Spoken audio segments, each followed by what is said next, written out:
What's good, YouTube? It's your boy, the Fourth Ken, and I'm back with another video. If you guys haven't checked out my previous video, my Young Barber motivational documentary, make sure you guys go check that out. Super motivational, super dope. I've been working on that for like the past month, so that's kind of why I've been, absent on YouTube, but I'm back now. Today, my client's texture is kind of like mine. It's really like my texture, if I had to classify it. When his hair gets long, it gets wavy. And I'm pretty sure, I never seen his hair when it was long, but I'm pretty sure it gets curly too, and it's also long. But when it's short, it's straight like my hair. So he doesn't want waves, he likes it low, because it's easier to maintain. So he likes usually like a 2 open, and I did like a 3 in the crown, just because he has a pretty full head of hair, pretty much no thin spots, even his crown's really thick. So I just do a 2.5 all around his head, so that's what I'm doing now. We're gonna give him a low taper. Not a mid taper, not a high taper, a low taper. So what's a low taper? I'm going to be explaining to you guys what specifically a low taper is, because there's different classifications. If you guys follow my Instagram, I made a short video about the different types of tapers. In my opinion, there's a couple types of tapers. Number one, you have a micro taper, which is lower than a low taper. Then you have a low taper, a mid taper, a high taper, and then like a burst fade taper. Where now we have our 3 guard and we're cutting his crown area, but notice how I'm combing in the direction that it lays.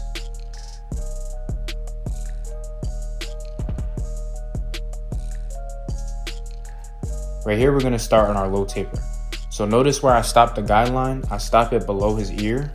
We're gonna try and keep this fade right at ear level. You know what I'm saying? Anything above that is now a mid taper / a high taper. So we made our first, line. Now we're using our shavers, but notice how I'm like flicking near the top, because you don't want to create a harsh line. When you make a harsh line, it's going to be harder to blend that out, which means you're going to end up pushing the taper high, and then now you have the mid taper. This is our 6 guard on our Babyliss FX clippers. And the reason why I'm using this guard right now is just to debulk. Clip over comb is trickier on his hair. I've tried it before, I was successful, but it just didn't. I ended up pushing it up too high. You guys know how it is. Right now I have my lever open, and notice when I close my lever right here, it's halfway. I'm flicking. I'm not trying to push it up, because the second you push it up, it's a mid taper, man. It's really difficult. That's why I say low tapers are probably the hardest to do, because high tapers, you have room to work with. Same with a mid taper. A low taper, you have to keep this thing really low. Like, you have to keep it low. Now this is our 1 guard with our wall guards on our Babyliss clipper. This number 1 guard cuts closer than the end is number 1 guard. That's why I like it, because it's precise. You can use the corners easily. So I had it open at first, and now it's closed. But notice how I open it up right here and I'm kind of flicking out. This is what you can do when you know what you're doing. Beginners, I do not recommend doing that. This is our number 4 guard. And it's basically the same thing with the number 4 that we did with the 6. We're just debulking, nothing too crazy.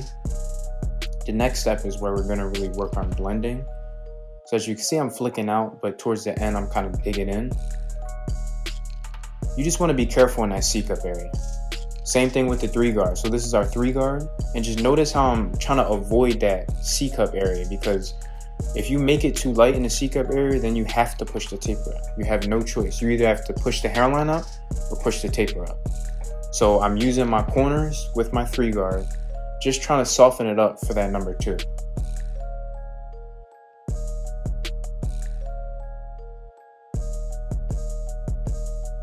So this is our number 2 guard.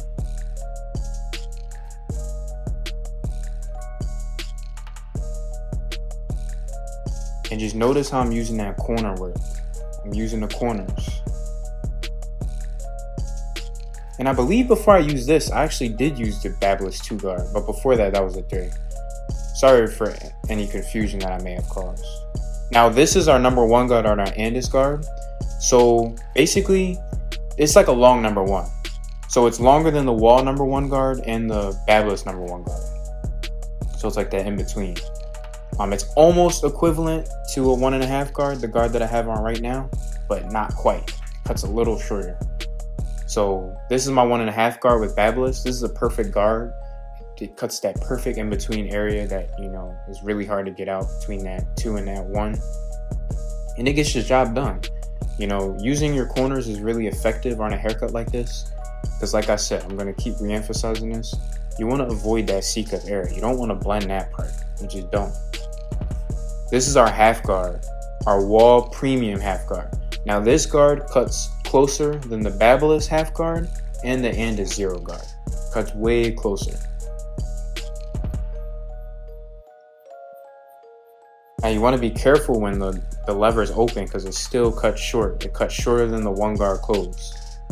That's why we switch right here back to our wall number 1. Just to play it safe. You know, with low tapers, you want to play it safe. Even with high tapers and mid tapers, but for that you have room for error. Low tapers, there's no room for error at all.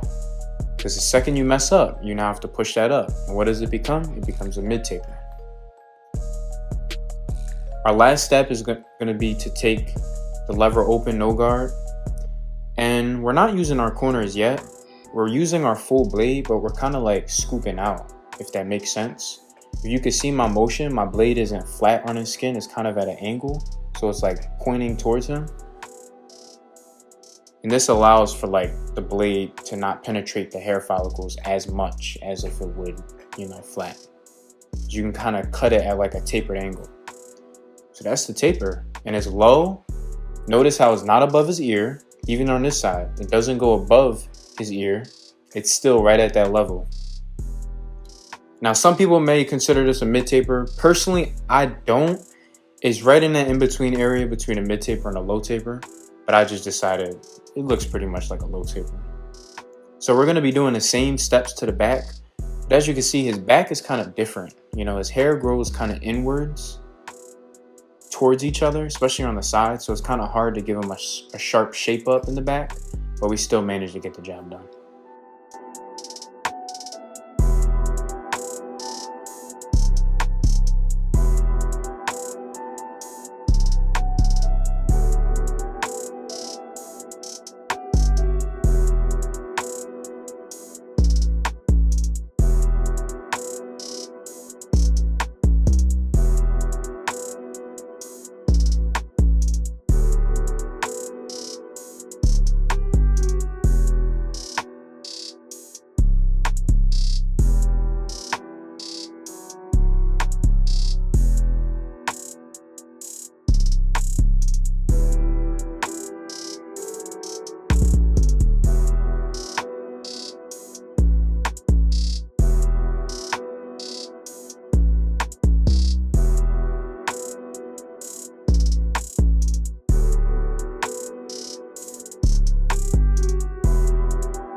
So right here with his hairline, he has a lot of bangs.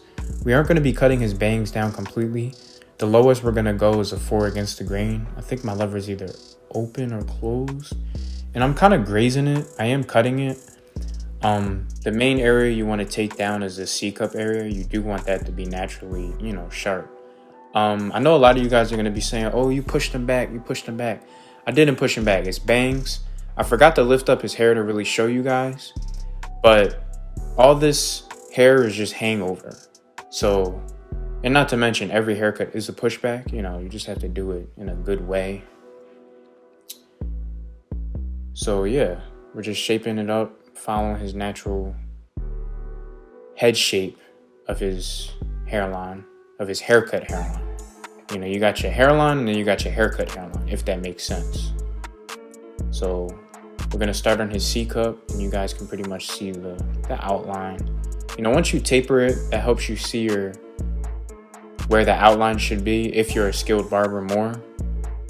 If you don't taper it, you're gonna have to do a lot of hairline prep, you know, like spraying. I did spray some hairspray and water, but you know, if you don't taper it, the hair is gonna move around a lot. I do recommend hairspray sometimes. Now on Edgar cuts, I don't recommend hairspray. That's just gonna make your job worse. But if the hair is cut down to a desired length, like a 2, then yeah, I say taper it. So we're starting on his vertical bars, and the problem with his vertical bars is he's missing hair on the bottom box part. So where it connects to the C cup. So he's missing hair right there, as you can see. He's not really missing it on the other side, so we are gonna fill that in with enhancements. He does like enhancements on his whole hairline. So this is another technique that's very helpful for me, is taking your scissors and kind of going over the hairline. Because you know, when you're cutting someone with straight hair, I'm sure a lot of barbers can relate to this. You know, you get those flyaways, but you pull the trimmers out, and then once you hit it with the trimmers, they kind of like go back to where they came from. They don't get cut by the trimmers. But scissors, it allows you to literally just snip them so they're not hanging over. And we're using some enhancements. This is pretty straight to the point. Just spraying it. And now we're just gonna reshape it up with our trimmers again. And what this is gonna do is just to make sure everything is locked into place. I did comb it before this, so everything is in its true pattern. You know, it's all laid. And this is the substitute to a razor that I was talking about. You know, just take your shavers, go up on the hairline. Just make sure you don't, you know, go up into his actual line, but you know, just go on his forehead and graze it. And this is a taper. This is a low taper. So this is how my client came in today.